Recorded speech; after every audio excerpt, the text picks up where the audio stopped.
Pas jomblo merasa menderita karena merasa kesepian gak ada pasangan. Pas punya pasangan, merasa terjebak gak bebas.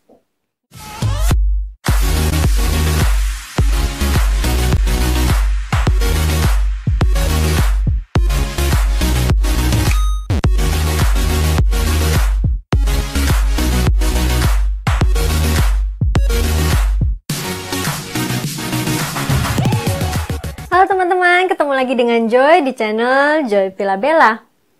Saya mau ucapin dulu terima kasih buat teman-teman yang udah nonton sampai habis dan ngikutin video tentang ekspektasi saya dari awal sampai sekarang.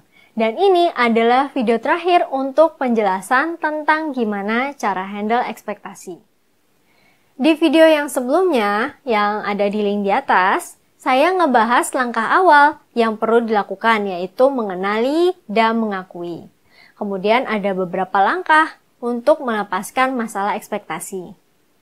Video kali ini adalah tentang langkah-langkah terakhir untuk ngelepasin atau at least bisa berteman dengan yang namanya ekspektasi. Oh ya, saya mau info dulu ya teman-teman bahwa sharing yang saya ceritain ini sebenarnya adalah ringkasan dari pengalaman saya dalam menghadapi ekspektasi. Jadi kalian bisa coba untuk ngelakuin langkah-langkah yang saya pakai ini. Bisa jadi teman-teman punya cara beda-beda ya, but it works for me. Siapa tahu juga bisa efektif buat kalian. Nah, jadi di sini ada 15 langkah step by step dan along the way yang saya pakai atau saya aplikasiin selama saya mengatasi masalah ekspektasi ini. Dan setengahnya, step 1 sampai 7 udah saya bahas di video sebelumnya. Dan sekarang yang akan dibahas adalah dari step 8 sampai step 15. I know this seems quite a lot, but I think it's all worth to try because it changes my perspective and my life in so much better way. And hopefully change yours too. Ditonton sampai habis ya teman-teman, supaya kalian gak ketinggalan info-info bermanfaat yang ada di video ini. Selamat menonton teman-teman! Step 8, self-talk. Nah, kemarin kita udah bahas mengenai apa itu ekspektasi, reality check, penerimaan diri, set goals, take action, here and now, dan yang terakhir review hasil. Dalam perjalanannya ngelakuin langkah-langkah ini, kita perlu juga untuk ngelakuin yang namanya self-talk, atau bicara dengan diri sendiri dan diskusi dengan orang lain. Self-talk ini sesuai namanya, kita tuh selalu berbicara dengan diri sendiri. Tapi seringkali kita nggak aware apa yang lagi kita omongin ke diri sendiri. Misalkan, ngelihat gebetan. Ada yang self-talknya, wah gua mah apa, serpihan rengginang doang, mana pantes sama cowok seganteng dia. Atau ada juga yang self-talknya, wah ganteng juga dia, pasti cocok dia sama gue. Nah, self-talk ini biasanya menjadi penentu tindakan kita. Jadi kita perlu hati-hati, kita perlu aware apa sih yang kita lagi omongin ke diri sendiri. Dan setelah aware, kita mesti mulai aktif membicarakan hal-hal yang membangun diri kita. Apa sih yang sebenarnya aku rasain? Kenapa ya aku ngerasa kayak gini? Aku tuh maunya apa sih? Kenapa aku berasa gagal? Emang aku mau ngebuktiin ke siapa sih? Pertanyaan-pertanyaan ini akan bagus banget, karena kita jadi bisa tahu apa yang sebenarnya kita butuhin. Langkah-langkah yang gimana yang perlu kita lakuin, dan kita juga jadi bisa semakin tahu kenapa hal-hal itu bisa terjadi, dan apa penyebabnya. Kita juga semakin kenal sama diri kita sendiri. Selain self-talk, kita juga perlu diskusi dengan orang lain. Orang lain bisa jadi cerminan yang baik dan bisa kasih lihat blind spot yang kita nggak sadari. Step 9, attitude. Dalam proses perjalanan mengatasi ekspektasi, wajar aja kok kalau kita jadi capek atau down. Soalnya it's not an easy thing to do dan menguras banyak energi. Terutama buat saya sih secara emosional. Yang bisa kita lakuin kalau lagi down atau capek adalah kita istirahat dan tenangin diri. Supaya pikiran kita jernih dan bisa perform lagi. Dan habis istirahat, kita kunyah keras-keras dan telan kekesalan dan lainnya, terus kita lanjut lagi. Memegang ekspektasi itu adalah attitude yang gak sehat. Dilihat dari sisi manapun gak sehat. Jernih seperti ini sebenarnya melatih supaya kita punya attitude atau sikap yang lebih baik. Attitude yang dibutuhkan kalau kita mau punya masa depan yang lebih besar lagi. Step 10, memaknai setiap momen. Salah satu activity yang buat saya paling membantu dalam membangun attitude tadi adalah dengan memaknai momen yang dialami sebagai suatu pelajaran dan dicari makna positifnya. Saya nemuin bahwa segala sesuatu ada maksud baiknya. Dan kalau kita nggak terbiasa, pesan positifnya kayak tersembunyi gitu. Paling gampang sih ngelihat masalah sebagai suatu gangguan ya. Tapi kalau kita memaknainya sebagai sarana pembelajaran, tiap masalah akan terasa exciting. Apalagi nih yang bakal aku dapat dari hal ini? Dimaknai aja dan gak usah dibawa baper.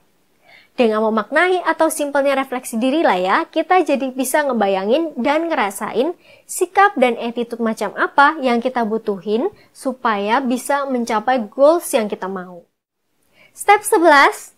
Another problem for another day. Satu hal yang terkadang membuat saya merasa kewalahan dalam proses ini adalah saya terbiasa ngebebanin diri terlalu berat. Ini sih bad habit ya. Mungkin bisa dibilang kayak superhero komplek gitu. Ngerasa bisa menyelesaikan banyak tugas dalam waktu yang mepet. Tapi dengan tadi ada refleksi diri, self-talk, memperbaiki attitude, saya jadi ngeh satu hal yang menarik nih. Dengerin ya teman-teman.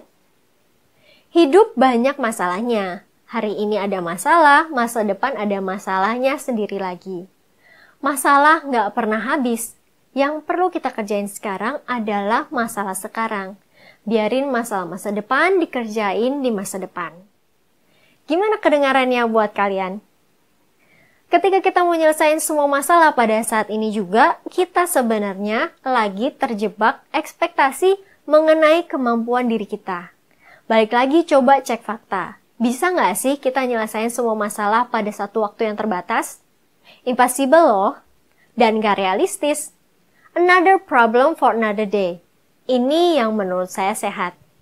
Step 12. Believing involves thinking, talking, acting as if you already have it. Saya dapat quote kayak gini. Believing involves thinking, talking, acting as if you already have it.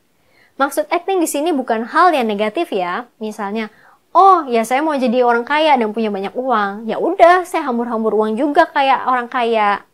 Atau saya beli aja dulu mobil itu. Toh kan nanti saya dapat uang banyak. Jadi bukan gitu ya teman-teman. Acting ini maksudnya adalah kita bersikap seperti orang kaya. Misalnya dengan bekerja keras, kerja pintar, cari solusi, semangat, rajin berderma atau sedekah, dan sikap-sikap positif lainnya. Step 13. Aktif menghindari sumber ekspektasi.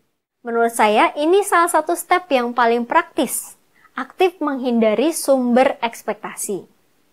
Ibaratnya, kalau nggak mau basah, ya jauh-jauh dari kamar mandi. Kita sebenarnya pinter loh, kita tahu hal-hal apa aja yang menjadi penyebab ekspektasi bagi diri kita. Misalnya, kalau kita nonton drama, malah bikin kita jadi pengen dapat pasangan yang mirip si aktor. Atau lihat boyband, jadi pengen pacar mirip boyband. Gak ada yang salah sih, tapi pertanyaannya sehat gak buat hidup kita? Menurut saya sih, gak apa-apa nonton gitu-gituan. Tapi pada awal journey, penting banget buat ngehindarin diri sebanyak-banyaknya dari hal seperti itu. Soalnya sumber ekspektasinya ada di situ. Kita butuh rajin-rajin sadar kalau kita udah kebawa ekspektasi.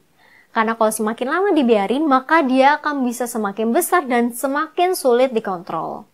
Jadi selama bibit ekspektasinya masih kecil, kita stop dia untuk berkembang. Step 14. Mendengarkan pesan semesta. Salah satu momen yang spesial yang saya alami waktu pas lagi capek-capeknya di journey ekspektasi ini, tiba-tiba saya kepengen kontak teman kuliah yang udah lama gak saya kontak. Males sih, tapi gak tahu kenapa saya pengen aja kontak dia. Dan akhirnya saya telepon.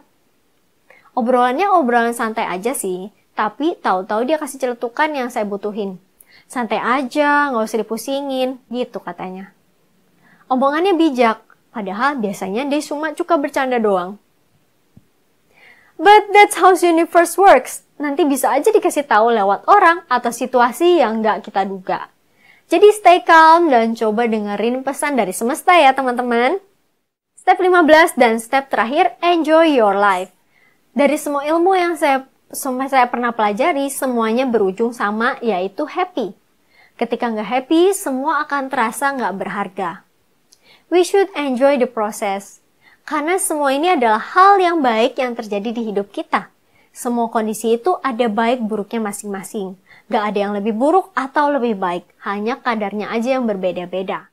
Contohnya, buat yang jomblo, kalian nikmatilah saat-saat sendiri. Kemana-mana gak perlu minta izin pasangan, tetap bisa tepe-tepe ke siapa aja, bisa ngumpul bareng teman-teman kapan aja. Itu semua privilege sebagai jomblo. Tapi gak dimiliki sama orang yang sudah punya pasangan. Jadi ya dinikmatin. Ketika punya pasangan, privilege jomblo tadi hilang. Tapi kalian akan dapat privilege lainnya. Punya orang yang peduli, bisa sayang-sayangan, bisa diskusi, bisa macam-macam deh. Itu semua dinikmatin tuh. Jangan sampai kebalikan. Pas jomblo merasa menderita karena merasa kesepian gak ada pasangan. Pas punya pasangan, merasa terjebak gak bebas. Yang dilihat gak enaknya aja terus. Dijamin hidup kalian bakal menderita. Gak ada hal yang bisa bertahan selamanya. Saya ulang istilah yang tadi ya. Another problem for another day.